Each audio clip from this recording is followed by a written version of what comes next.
오늘은 하나님의 아들이신 예수 그리스도께서 요단강에서 세례 요한에게 세례를 받으시는 그런 장면입니다. 우리가 오늘 본문에 오늘 바로 알기 위해서는 주님께서 세례 요한에게 세례를 받으시기까지의 그 배경과 본문의 내용을 잘 살펴봐야 돼요. 자, 성경에 따르면 구약의 선지자들은 오래전부터 장차 오실 메시아를 소망했습니다. 메시아가 어떤 분이냐 하는 것은 성경에 아주 잘 나타나 있죠.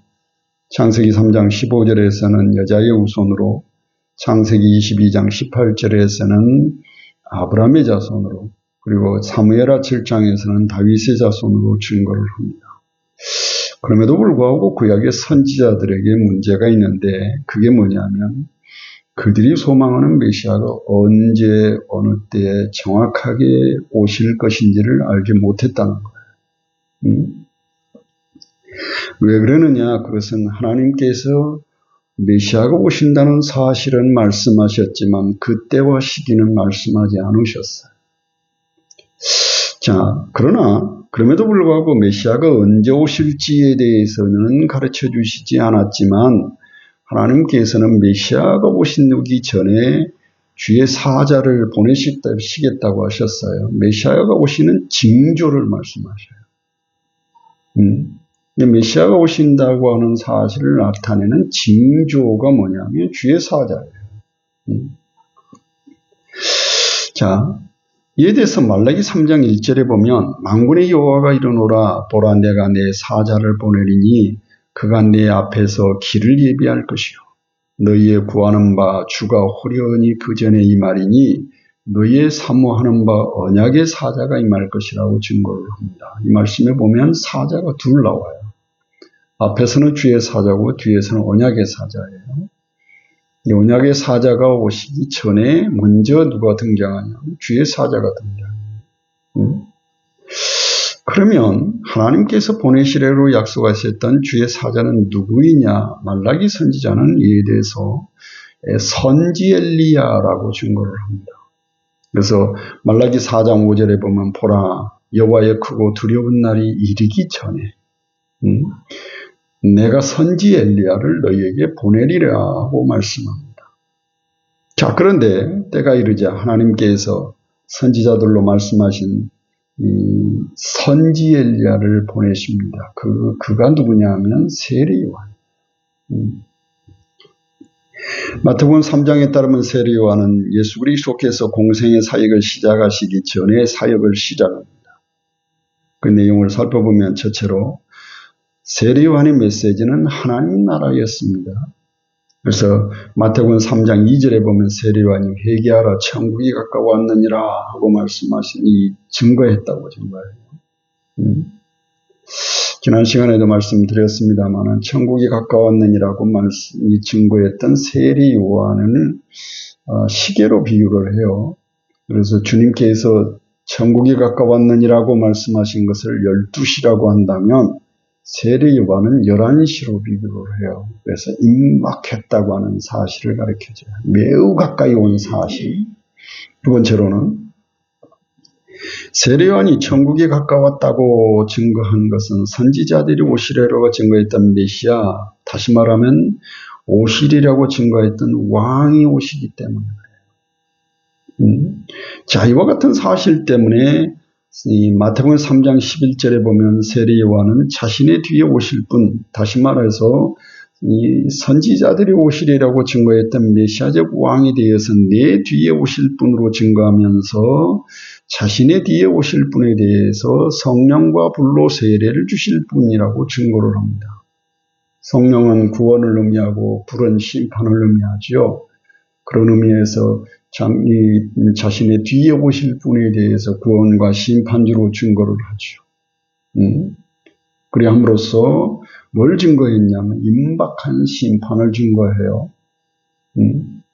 왜냐하면 구약의 선지자들이 오시리라고 증거했던 왕의 오심과 함께 왕의 오심을 뭐라고 이야기를 했냐면 주의 날로 증거를 했어요.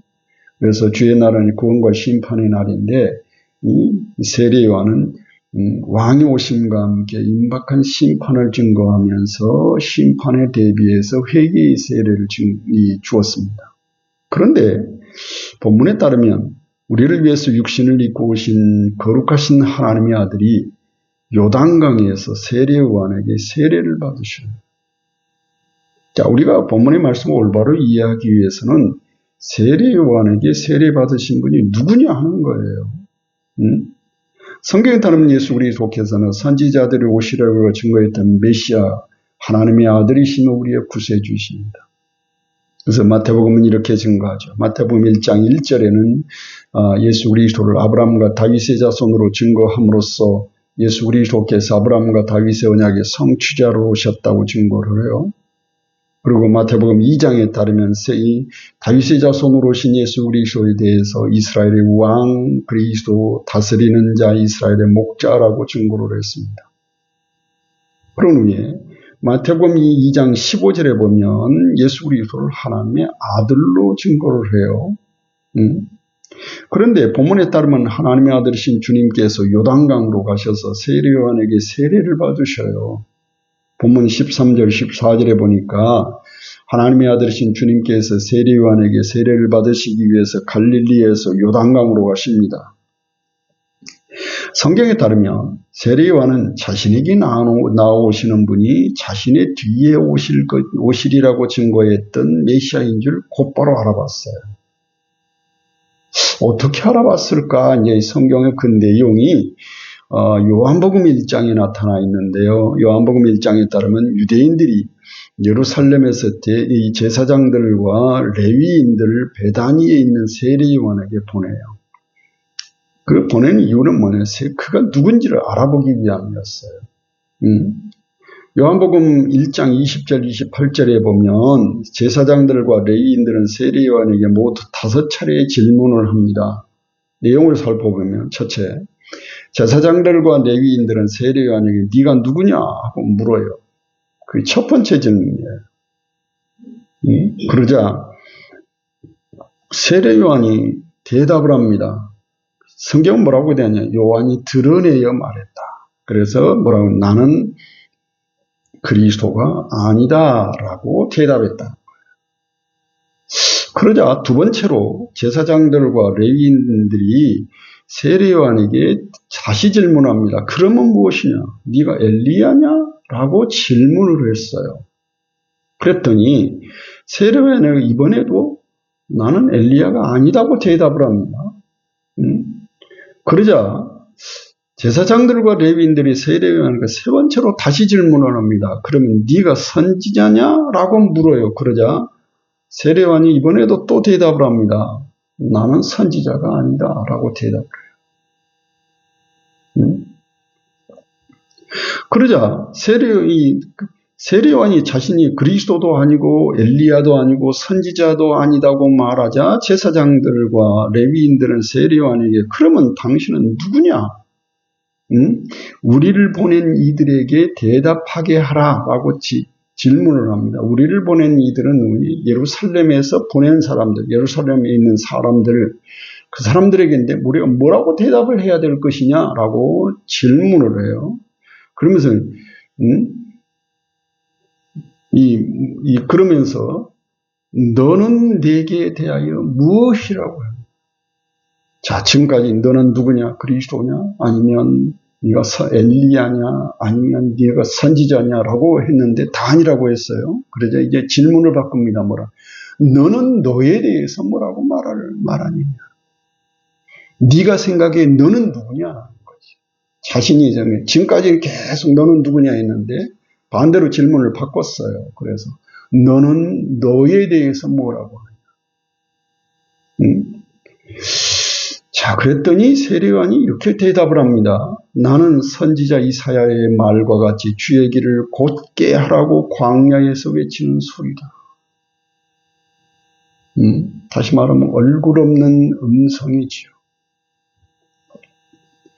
모든 성도들이 모든 주의 백성들의 관심과 눈을 자신의 뒤에 오실 메시아에게 집중하도록 보냄을 받은 선지자인 거죠. 그래서 얼굴 없는 음성, 사람들이 자신에게 집중되기보다는 자신의 뒤에 오실 분에게 집중하도록 보냄을 받은 자라고 하는 사실을 밝혀요.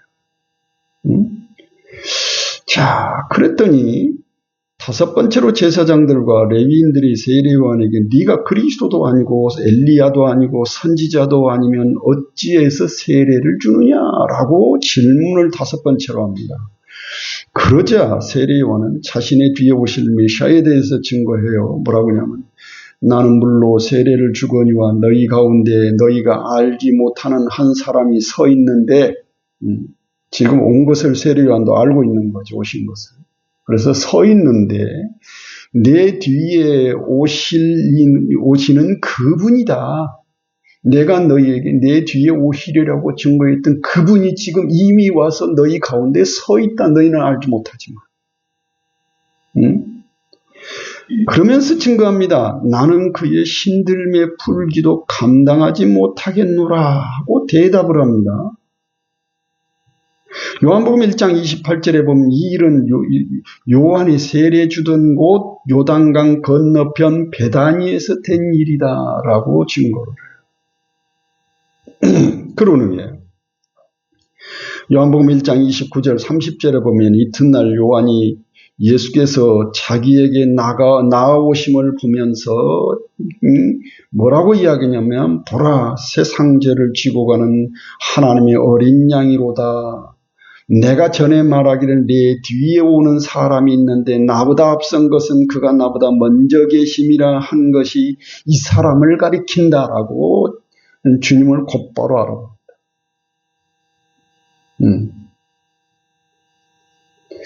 자, 그러면서 세례요한은 예수님께서 선지자대로 오시려고 증거했던 메시아이심을 어떻게 알게 되었는지를 증거를 해요. 이에 대해서 성경에 따르면 처음에는 세례요한도 예수님께서 선지자들이 오시려고 증거했던 메시아이신 줄 알지 못했습니다. 이에 대해서 요한복음 1장 33절 34절에 보면 이렇게 대답을 합니다. 나도 그를 알지 못했다. 그러나 나를 보내어 물로 세례를 주라 하신 그이가 나에게 말씀하시되 성령이 내려서 누구 위에 머무는 것을 보거든 그가 곧 성령으로 세례를 주는 이인 줄 알라 하셨기에 내가 그가 하나님의 아들이심을 증거했다라고 이야기해요. 그런데 이 말씀을 가만 살펴보면 뭐라고 이야기하냐면 나에게 물로 세례를 주라 하신 그분이 내게 말씀하셨다는 거예요. 뭐라고? 누구든지 성령이 그 위에 머물러 있는 것을 보거든 그분이 이 오시려고 증거했던 메시아이시라는 거죠. 그러니까 본문의 말씀에서 세례요한이 주님께서 세례요한에게 세례를 받으시고 성령이 비둘기 같이 임하시기 전에 이미 주님께서 성령을 충만히 받으신 거죠. 그래서 세례요한이 곧바로 주님을 알아볼 수 있었던 거죠. 자, 그러는 이와 같은 사실 때문에 본문 14절에 따르면 주님께서 자신에게 나오는 것을 보고 요한이 말려 가로되 내가 당신에게 세례를 받아야 할 터인데 당신이 내게로 오시나이까 라고 했다고 이 증거를 해요. 알아보지 못했다면 세례요한이 자신에게 나오신 주님께서 선지자들이 오시려고 증거했던 메시아인 줄 알아보지 못했다면 이런 말을 할 수 없어요. 그런데 요한복음에 따르면 세례요한이 미리 알아봤어요. 성령이 주님이 성령 그 위에 임하는 것을 보고 이미 오시리라고 증거했던 주님께서 바로 그분이라는 사실을 알아봤습니다. 그래서 말한 것이 이런 거예요. 요한이 말려 가로되 내가 당신에게 세례를 받아야 할 터인데 당신이 내게로 오시나이까 라고 했다고 증거를 하는 겁니다. 그러나 15절에 따르면 주님께서 세례요한에게 이제 허락하라. 우리가 이와 같이 하여 모든 일을 이루는 것이 합당하다라고 말씀하시자 요한이 주님께 물로 세례를 주었다. 그래서 주님께서 요단강에서 세례요한에게 세례를 받았다고 증거를 해요. 자, 이게 이제 본문의 내용인데 자, 우리가 하나님의 아들이신 예수 그리스도께서 왜 요한에게 세례를 받으셨느냐라는 걸 올바로 알려면요, 요한의 세례가 뭔지 그 성격을 알아야 돼요. 첫째, 요한에게 세례를 주라고 명령하신 분은 하나님이십니다. 요한복음 1장 33절에 보면 세례 요한은 자신에게 물로 세례를 주라 하시는 분에 대해서 나를 보내어 물로 세례를 주라 하신 그이라고 증거를 해요. 요한을 보내신 분은 하나님이시죠. 하나님께서 사이 세례 요한을 보내시면서 물로 세례를 주라고 명령을 하신 거죠. 두 번째, 세례가 아닌 세례를 준 목적은 자신의 뒤에 오실 분 그리스도를 나타내기 위함이었습니다. 그와 같이 요한복음 1장 29절에 보면 세례 요한은 주님께서 자신에게 나오심을 보면서 보라 세상 죄를 지고 가는 하나님의 어린 양이로다 라고 증거를 하면서 뭐라고 이야기하냐면, 내가 와서 물로 세례를 주는 것은 그를 이스라엘에게 나타내려고 나타내려 함이라고 증거를 해요. 세례 요한이 세례를 준 목적이 궁극적으로는 하나님의 명령으로 된 것이지만, 세례 요한의 세례의 목적은 그리스도를 나타내는 데 목적이 있었던 거죠. 그러므로 세례 요한의 모든 행동은 궁극적으로 무엇에 중심이 맞춰져 있냐면 그리스도께 맞춰져 있습니다. 세 번째로 본문에 따르면 사도 마태는 세례 요한의 세례를 뭐라고 부르냐면 회개의 세례라고 불러요. 그것은 선지자들이 오시려고 증거했던 메시아적 왕을 예비하는 가장 큰 준비가 뭐냐면 회개이기 때문에. 그래서 성경을 통해서 보면 회개의 세례는 누가 받느냐? 자신이 죄인임을 깨닫는 사람만 받아요. 바리새인이나 사두개인 같은 바리새인 같은 사람들은 자신이 죄인이라고 여기지 않아서 세례 요한에게 세례를 받지 않았습니다. 왜? 율법으로 말미암아 의롭다함을 얻는다고 생각했기 때문에 자신이 죄인이라고 생각하지 않았어요. 그래서 회개의 세례를 받지 않았습니다. 자, 그런데 문제는 뭐냐면 예수님께서는 하나님의 아들이셔요. 그러므로 주님께서는 죄가 없으십니다.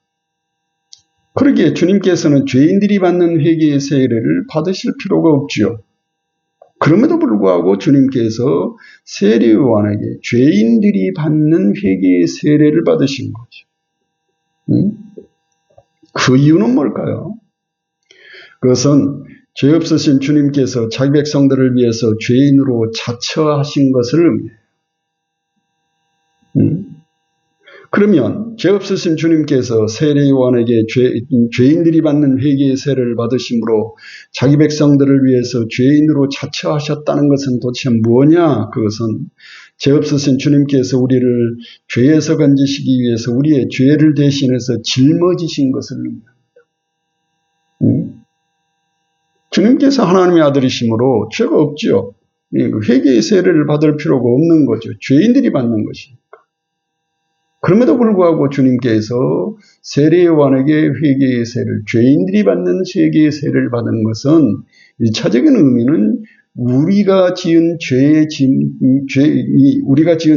값을 갚으시기 위해서 주님께서 죄인으로 죄의 짐을 짊어지신 거죠. 죄 없으신 주님께서 죄인으로 자처하셔서 우리가 갚아야 될 죄의 짐을 대신 짊어지신 것을 의미해요. 그러면 죄 없으신 주님께서 죄인들이 받는 회개의 세례를 받으심으로 자기 백성들의 죄의 짐을 대신 짊어지셨다는 것은 뭐냐? 이에 대해서 요한복음 1장 29절에는 증거합니다. 주님께서 세례 요한에게 세례를 받으시려고 요단강에서 나오실 때에 세례 요한이 주님을 향해서 뭐라고 하냐면 세상 죄를 지고 가는 하나님의 어린 양이라고 증거했죠. 그와 같이 죄 없으신 주님께서 자기 백성들을 죄의 짐을 대신 지시고 세상 죄를 지신 것은 세상 죄를 지고 가는 하나님의 어린 양으로서의 사역을 시작하신 것을 의미해요.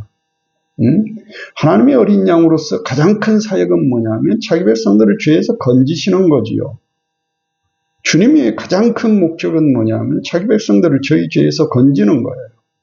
그러려면 주님께서 죄가 없으시지만 주님께서 자기 백성들을 대표해서 자기 백성들의 죄의 짐을 대신 짊어지셔야만 하는 거지. 그래서 죄 없으신 주님께서 우리를 위해서 죄인으로 자처하셨다라고 증거를 하는 겁니다. 그러면 죄 없으신 주님께서 요한에게 죄인들이 받는 회개의 세례를 받으심으로써 우리를 위해서 우리의 죄를 대신 짊어지셔야만 했던 이유는 뭐냐? 첫째로 본문에 따르면 그것을 의를 이루시기 위함이라고 증거를 해요. 이 말씀에 따르면 주님께서 세례 요한에게 회개의 세례를 받으신 것과 의를 이루는 것이 서로 연결이 되어 있습니다. 자, 이와 같은 사실에서 우리는 주님께서 세례 요한에게 회개의 세례를 받으신 것이 어떻게 하나님의 의를 이루시는 것이 되는 것인지 살펴야 되죠.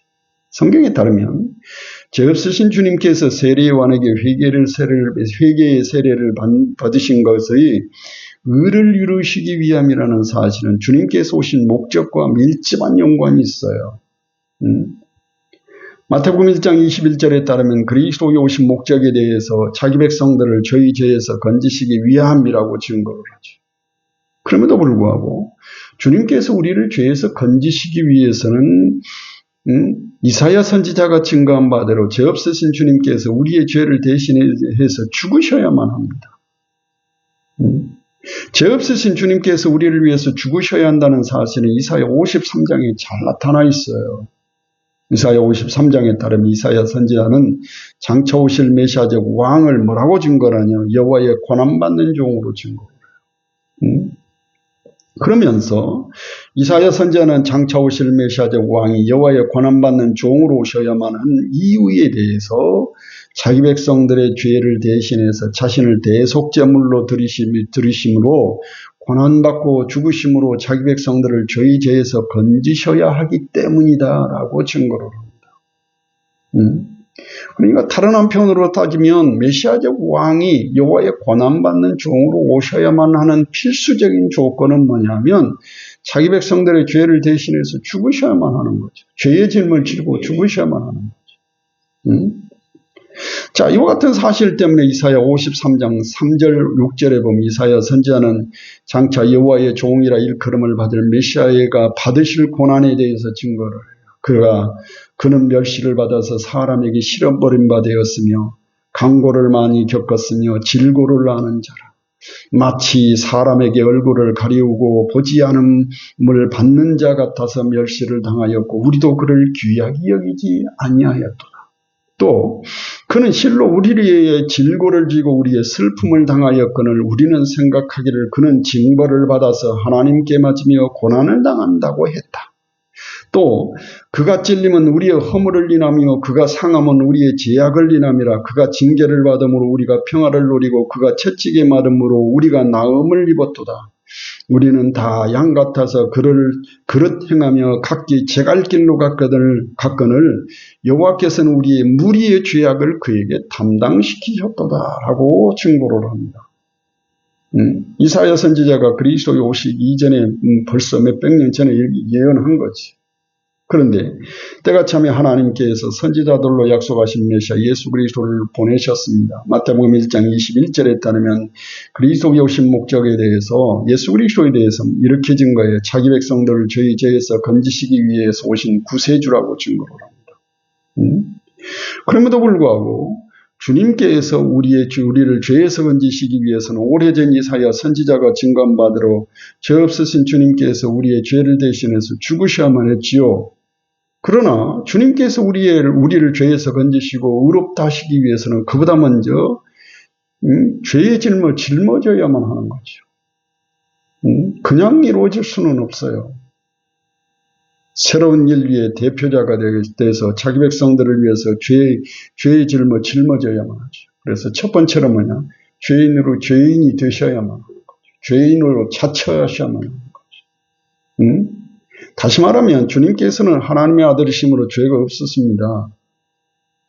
그렇기 때문에 이 사건을 가리켜서 죄인으로 자처하셨다라고 말할 수 있는 거죠.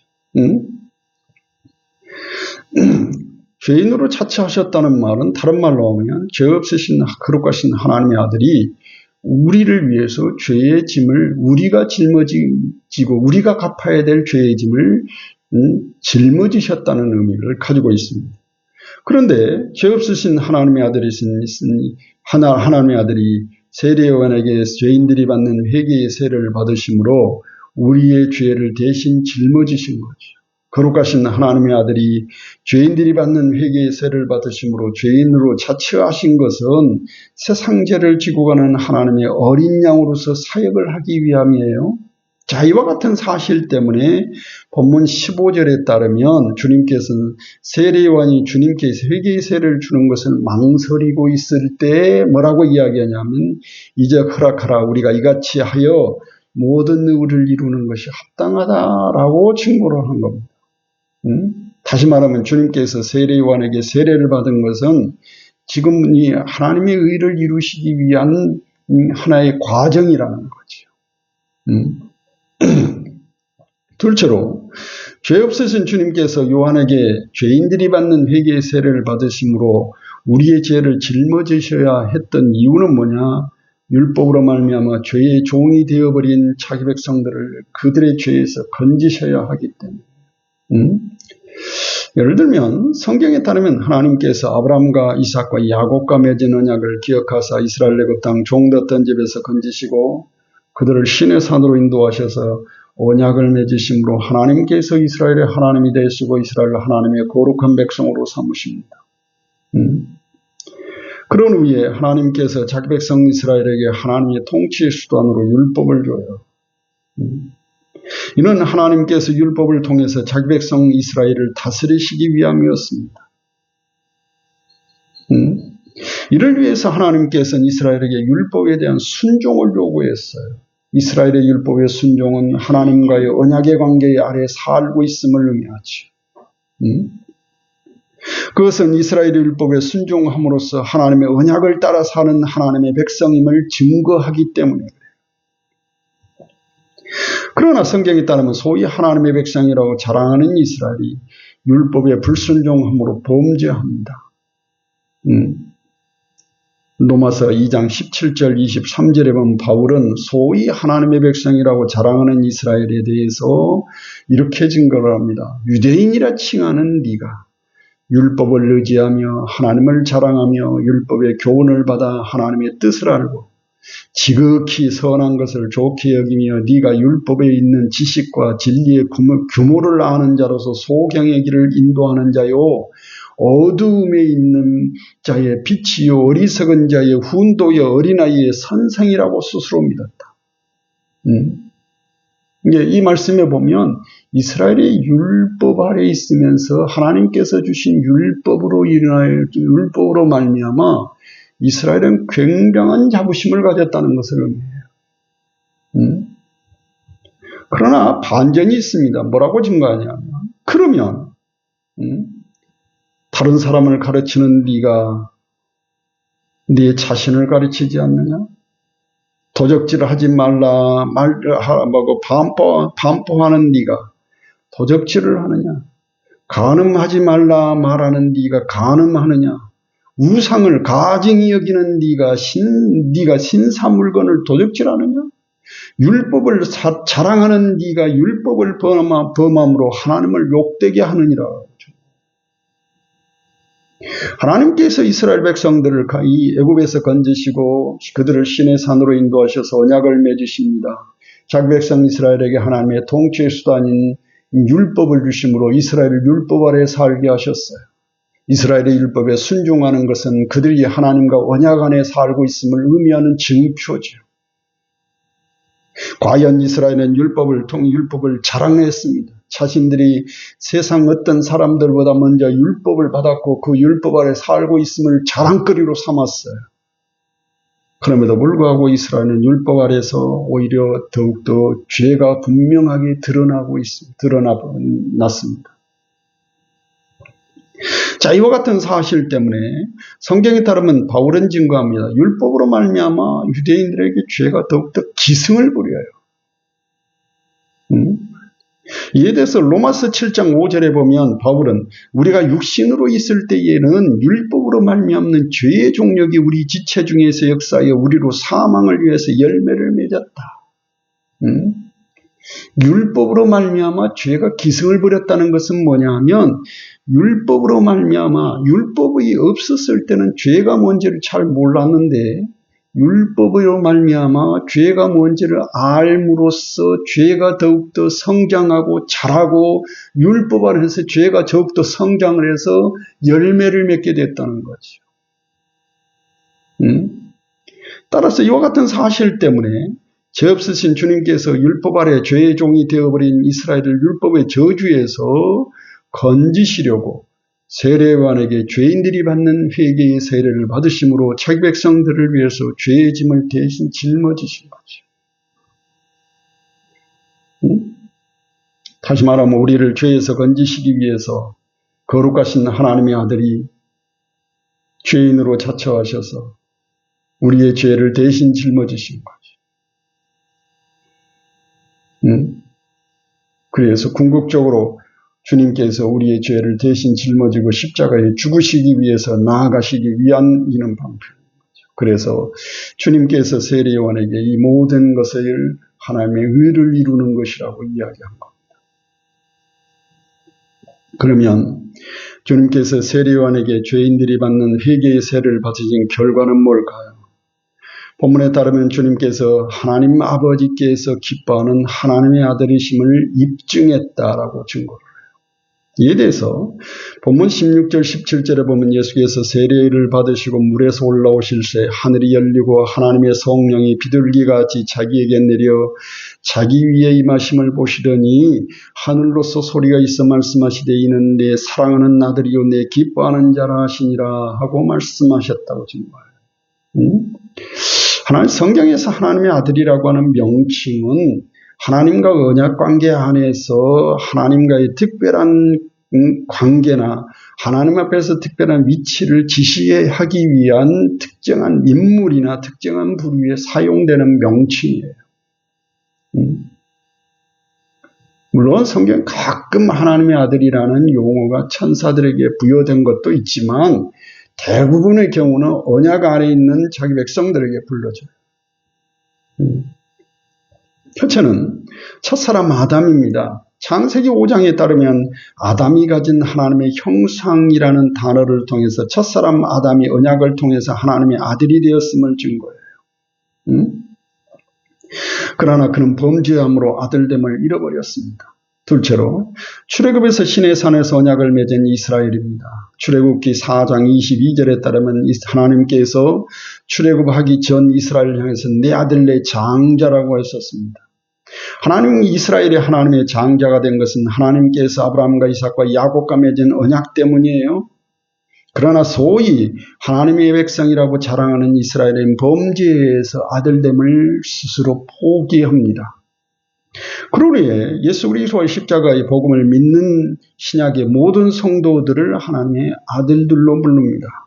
로마서 8장 15절에 보면 바울은 신약의 성도들을 향해서 너희는 다시 무서워하는 종의 영을 받지 말고 받지 아니하였고 양자의 영을 받았으므로 아바 아버지라고 부른다라고 증거해요. 이 말씀에 보면 사도 바울은 예수 그리스도 안에서 예수 그리스도가 십자가의 복음을 믿는 모든 성도들에게 뭐라고 이야기하냐면 양자의 영, 성령을 받았으므로 너희가 하나님을 아바 아버지라고 부른다라고 증거해요. 특징적인 사실은 첫사람 아담이나 구약의 이스라엘이나 예수 그리스도를 믿는 믿음으로 하나님의 아들들이 된 모든 성도들은 이 땅에서 난 자로서 언약을 통해서 하나님의 아들들로 인정되었다는 거예요. 그러나 그와 반면에 예수 그리스도께서는 우리와는 달리 하늘로서 오신 하나님의 아들이십니다. 요한복음 1장에 따르면 예수 그리스도에 대해서 태초에 하나님과 함께 계신 말씀, 천지의 창조주이신 말씀으로 증거하면서 그 말씀이 육신을 입고 오셨다고 증거해요. 예수 그리스도께서 태초에 아버지와 함께 계셨으므로 말씀이신 그리스도께서는 아버지와 동등된 권세를 가지고 계신 하나님의 아들이십니다. 이와 같이 본문에 따르면 주님께서 요단강에서 세례요한에게 세례를 받으시고 물에서 올라오실 때에 주님께서 하나님의 아들이시라고 증거를 해요. 첫째로 세례요한에게 세례를 받으시고 올라오신 주님께서 하나님의 아들이시라는 사실은 성령을 통해서 증거를 합니다. 성경에 따르면 옛적의 선지자들이 장차 오실 메시아 하나님의 아들에 대해서 성령을 충만히 받으실 분으로 증거를 했죠. 이에 대해서 이사야 선지자는 이사야 11장 1절 2절에서 증거합니다. 장차 오실 메시아를 이새의 줄기에서 나실 싹으로 증거합니다. 그러면서 여호와의 신 곧 지혜와 총명의 신이요 모략과 재능의 신이요 지식과 여호와를 경외하는 신이 그 위에 강림하시리니라고 증거를 해요. 그런데 본문에 따르면 주님께서 요단강에서 세례요한에게 세례를 받으시고 올라오실 때에 하늘이 열리고 하나님의 성령이 비둘기같이 자기 위에 임하심을 보셨다라고 증거를 해요. 자, 이로써 성경은 성령을 충만히 받으신 예수 그리스도를 하나님의 아들이라고 증거합니다. 바꿔 이야기하면 세례요한에게 죄인들이 받는 세계의 세례를 받으신 주님께서 하나님의 아들이심을 성령을 통해서 증명하신 거죠. 두 번째로 요단강에서 세례요한에게 세례를 받으시고 올라오신 주님께서 하나님의 아들이시라고 하는 사실을 증거하신 분은 하늘에 계신 우리 아버지 하나님 아버지이십니다. 본문은 우리가 유심히 살펴보면요, 성삼위 하나님이 다 묘사되어 있어요. 첫째로 하늘에서 예수님을 향해서 이는 내 사랑하는 아들이요 내 기뻐하는 자라고 말씀하신 분은 하나님의 아들이십니다. 이 하나님 아버지이십니다. 두 번째로 아버지 하나님께로부터 이는 내 사랑하는 아들이요 내 기뻐하는 자라고 말씀을 들으신 분은 누구냐? 하나님의 아들이신 예수 그리스도예요. 그런 다음에 비둘기같이 위에 임하신 분은 누구냐면 성령이에요. 그래서 본문의 말씀은 성삼위 하나님이 정확하게 묘사되어 있어요.